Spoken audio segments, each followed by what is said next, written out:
Hi friends, यह video सिर्फ ब्राह्मण ठाकुरों के लिए है, या फिर यूँ कहूँ कि जो जनरल कैटेगरी से हैं, या फिर सीधे सीधे मैं बोलूँ तो जिनकी पॉपुलेशन हमारे इंडिया में कम है।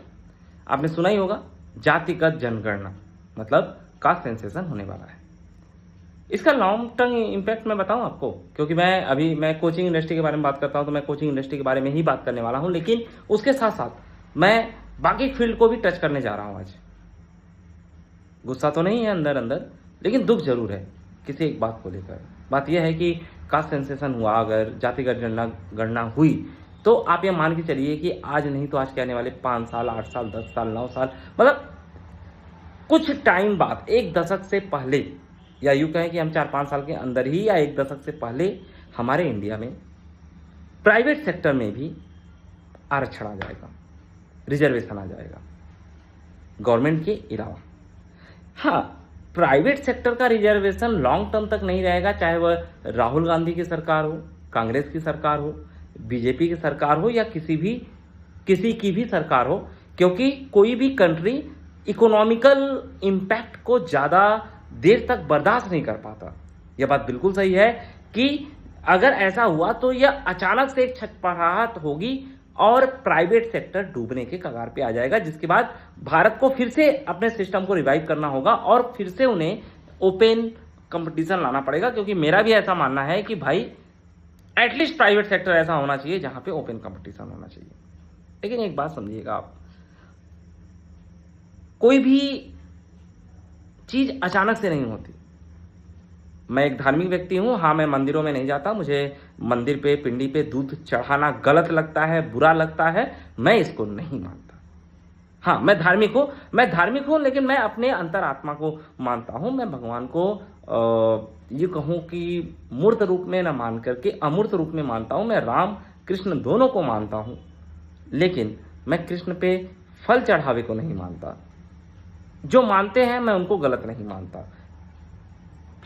अगर मैं अपनी धार्मिक स्थिति से भी देखूं और अपने इतिहास को देखूं, तो एक ऐसा समय रहा है, एक बड़ा लंबा ऐसा समय रहा है जहां पर ब्राह्मण और क्षत्रिय ने 100% रिजर्वेशन दे रखा था। हाँ, बुरा लग रहा है, किसी को गाली देना है, गाली बको यार, लेकिन मैं सच बोलने से नहीं कतराता।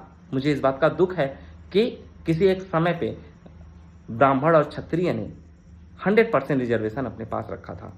मुझे इस बात का बिल्कुल दुख है कि किसी एक समय पे हम हिंदुओं ने अपने ST SC जो कैटेगरी के भाई बंधु हैं, उनके साथ उतना अच्छा व्यवहार नहीं किया जिसको वह डिजर्व करते थे। और एक होता है प्रारब्ध। प्रारब्ध हमेशा रिपीट होता है। प्रारब्ध को कोई कैंसिल नहीं कर सकता। किसी व्यक्ति का, किसी समय का, किसी जाति का, किसी देश का कर्म फल के रूप में आता जरूर है। अगर आप पाकिस्तान को देखना चाहें तो वो उसके कर्म का फल है, वह देश का फल हो गया। हमारा कर्म हमारा फल, हमारा देश का कर्म हमारे देश का फल। तो हम ब्राह्मणों ने, हम क्षत्रियों ने सही नहीं किया था, उसका तो प्रारब्ध हमें भोगना पड़ेगा। ऑब्वियसली हम भोग रहे हैं और हमें हंसी खुशी इस चीज को भोगना पड़ेगा। फिर भी प्राइवेट सेक्टर में यह चीजें गलत हैं, तो हमें अब एक ही हमारे पास रास्ता है, या तो देश छोड़ के चले जाओ, या फिर व्यापार में एंट्री ले जाओ। अभी भी वह ब्राह्मण क्षत्रिय जिनको, वह जनरल कैटेगरी के लोग जिनको लगता है कि वह सरकारी नौकरी की तैयारी करके न जाने क्या क्या तीर मारने वाले हैं, बेटा जब जॉब बचेगी नहीं तो तुम उखाड़ क्या लोगे? जो उखाड़ना है उखाड़ लेना, अपनी जिंदगी के 32 साल 35 साल बर्बाद कर लेना। और ये सरकारी नौकरी की तैयारी करने वाले ना बड़े निगेटिव माइंडसेट के लोग भी होते हैं। मैं शायद 2-4-5 मिनट से ज्यादा इनको झेल ना पाऊं, बट जो समझदार है, जैसे टीचर्स जो आप लोग हैं, तो भाई देखिए, अगर मैं आपसे बिजनेस की बात करता हूं तो आपके मिला जुला के दिमाग में सिर्फ 2 ही चीजें आती हैं। एक तो कंसल्टेंसी, जो कि एक बेहुदा बिजनेस है, that too IIT JEE NEET teacher का कंसल्टेंसी। इसके अलावा दूसरी कंसल्टेंसी तो बहुत अच्छी है। मैं मेडिकल कंसल्टेंसी चला रहा हूँ, बहुत अच्छी है। मैं सॉफ्टवेयर कंसल्टेंसी चला रहा हूँ, बहुत अच्छी है।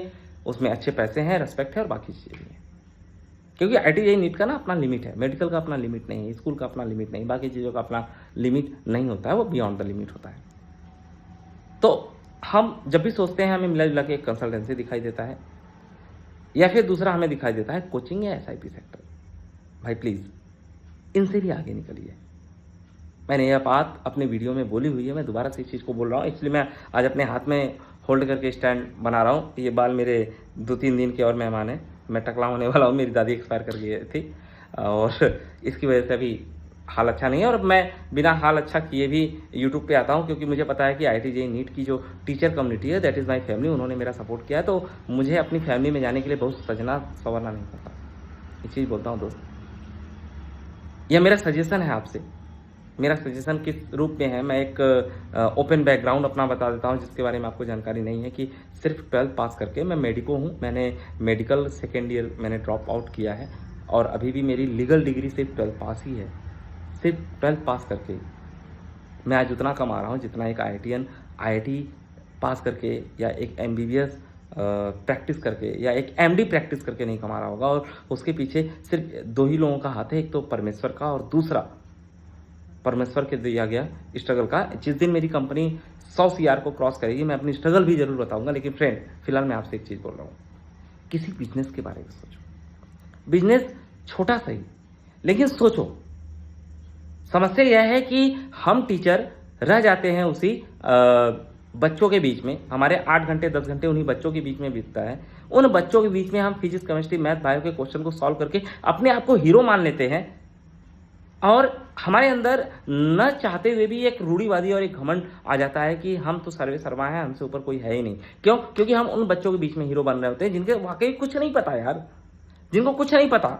आइंस्टीन का इक्वेशन अगर आप जानते हो, ऐसी वर्मा के कोई क्वेश्चन कर लेते हो, तो इससे आप बहुत बड़ी तीर नहीं मार लिए हो।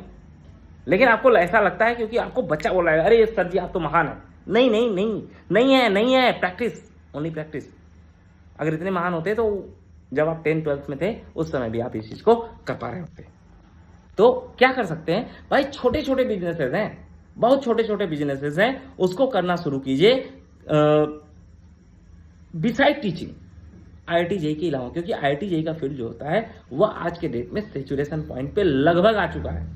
यहाँ पे ना टीचर कमा रहा है, ना डायरेक्टर कमा रहा है, ना कंसल्टेंट कमा रहा है। और टीचर को लगता है कि कंसल्टेंट और डायरेक्टर कमा रहा है, डायरेक्टर को लगता है कंसल्टेंट और टीचर कमा रहा है, और कंसल्टेंट को लगता है कि साला टीचर और डायरेक्टर कमा रहा है। रियलिस्टिक बताऊं, कोई नहीं कमा रहा है। अपने मेहनत के अकॉर्डिंग कोई नहीं कमा रहा है इस फील्ड में, क्योंकि यह सेचुरेट हो चुका है। अब इससे आगे यह नहीं बढ़ सकता। IIT JEE के इससे आगे 10-20% ही ग्रोथ रेट हो सकता है साल 2 साल में। अब 50% 100% वाली ग्रोथ गई, वो टाइम पीरियड ही गया, क्योंकि अब इससे ज्यादा बच्चा नहीं बढ़ेगा। जो भी बच्चा बढ़ेगा 2-4-5-10%, 2-4-5% ईयरली ग्रोथ बहुत अच्छी ग्रोथ नहीं मानी जाती। आप विश्वास ना हो तो नीट का नंबर ऑफ काउंट आप स्टूडेंट का देख लीजिए कि 2021 से 2020 से या 2016 से 2023 तक कितने तेजी से बढ़े थे, और 2023 से 2025 तक कितने स्लोली बढ़े। तो आप जिस फील्ड में है वो सेचुरेशन हो चुका है, सेचुरेट हो चुका है, उसको एज ए साइड में रखिए। इसके साथ आप R&D कीजिए। R&D कैसे की जाती है पहले ये समझिए। मान लीजिए, मैंने ये एग्जांपल कई बार दे चुका हूं कि मान लीजिए मेरे पास 1 लाख रुपए है, तो मैं R&D करूंगा कि मैं सबसे सस्ते मुझे कहां से ला सकता हूं। अगर मैं केमिस्ट्री का टीचर हूं तो मैं R&D करूंगा कि क्या मैं मंजन बना सकता हूं, पेस्ट बना सकता हूं क्या। अगर पेस्ट बना सकता हूं तो उसको सेल्स कैसे करूंगा, उसके लिए पैसे कैसे कलेक्ट करूंगा। अगर मेरे पास छोटा मोटा कोई दुकान है तो मैं छोटे मोटे आउटलेट खोलूंगा। आउटलेट कैसे खोलूंगा, मान लीजिए आप किसी एरिया में रहते हैं, वहां के रेलवे स्टेशन भी पता कीजिए, आपको आसानी से एक छोटी सी झुग्गी मिल जाएगी, झोपड़ी टाइप की। उसमें 1 लाख रुपए से भी कम अगर आप इन्वेस्ट करें और एक 5,000-6,000 पे लड़का रख लें, तो भाई पान और पान मसाला बेच के कमाओगे आप। बात यह है ही नहीं कि आपको मुझसे एक बहुत बड़ा स्टेटमेंट किसी ने बोला और मेरे वो दिमाग में घर कर दी गई कि अगर आपको कमाना होगा तो मिट्टी बेच के कमा लोगे, और अगर आप कमाने वाले नहीं हो तो महल बेच के भी नहीं कमा पाओगे, महल में रह के भी नहीं कमा पाओगे। तो ये स्टेटमेंट हमेशा याद रखिए। आपको लगता है कि आपका दुख बहुत बड़ा है, नहीं है यार, कुछ नहीं, घंटा कुछ नहीं। वो आपको लगता है इसलिए आपको बड़ा लगता है, दूसरे का देखो, ठीक है। तो भाई एक R&D करना शुरू करो, बिसाइड टीचिंग, मतलब जिसमें टीचिंग का ना कंसल्टेंसी, ना डायरेक्टर, ना कोचिंग, ना IIT JEE, ना नीट, ना कुछ भी नहीं, ना ऑनलाइन क्लासेस। इसके अलावा भी अपने दिमाग को सोचो भाई, साल 2 साल 3 साल लगेगा, R&D लगेगा। किसी एक प्रोडक्ट को पकड़ो और उस प्रोडक्ट की R&D करो। आने वाला टाइम AGI और AI का है। साला ड्रोन के बारे में रिसर्च करो कि ड्रोन कैसे बेचोगे। हमेशा बेचने वालों की वैल्यू रही है इस मार्केट पे, यह सोचो कि छोटे